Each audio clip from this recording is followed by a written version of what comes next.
আসসালামু আলাইকুম। সবাই কেমন আছেন? আশা করছি সবাই অনেক ভালো আছেন।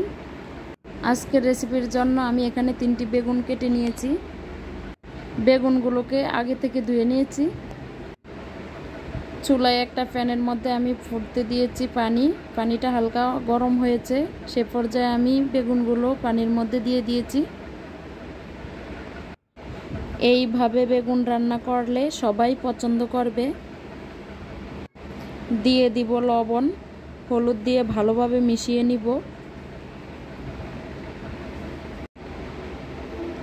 এরপর 6 থেকে 7 মিনিট সিদ্ধ করে নিব।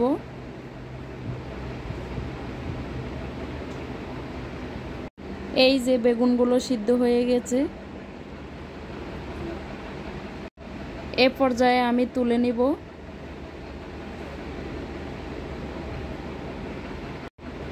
তো ঠান্ডা করে নিয়েছি বেগুনগুলো। এখন বেগুনের খোসাগুলো ফেলে দিব। সবগুলো খোসা ফেলে দিয়ে এখন হাত দিয়ে চটকে নিব বেগুনগুলোকে। এই তো হয়ে গিয়েছে। এবার প্যান দিয়ে দিব চুলায়, সরিষার তেল দিয়ে দিব। এরপর দিয়ে দিব শুকনো মরিচ, দিয়ে দিব পাঁচফোড়ন। শুকনো মরিচটা ভালোভাবে ভেজে নিব। তারপর দিয়ে দিব রসুনটা আমি থেতলে নিয়েছি, আপনারা চাইলে কেটে দিতে পারবেন। তারপর দিয়ে দিব পেঁয়াজ। রসুনটা একটু ভালোভাবে ভেজে নিব।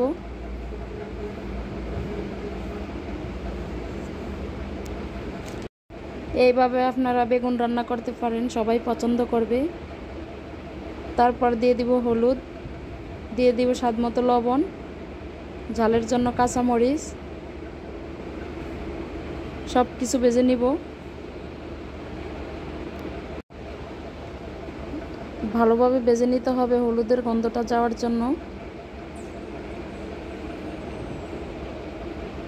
এরপর দিয়ে দিব আমি বেগুনগুলো। সব কিছু নেড়ে চেড়ে ভালোভাবে ভেজে নিব।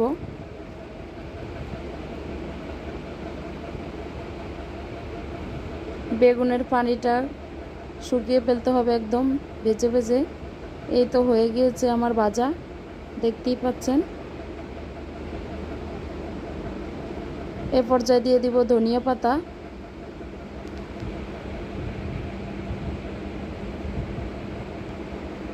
আমার আজকের ভিডিওটি যদি আপনার কাছে ভালো লাগে থাকে, প্লিজ একটি লাইক দিতে ভুলবেন না। সাথে চ্যানেলটিকে সাবস্ক্রাইব করে দিয়ে পাশে থাকবেন। আর কাজটি যদি অলরেডি করে থাকেন তাহলে অসংখ্য ধন্যবাদ। এই তো আমার রান্নাটা হয়ে গিয়েছে, দেখতেই পাচ্ছেন কত সুন্দর লোভনীয় হয়েছে। সবাই দোয়া করবেন আমাদের জন্য। আসসালামু আলাইকুম।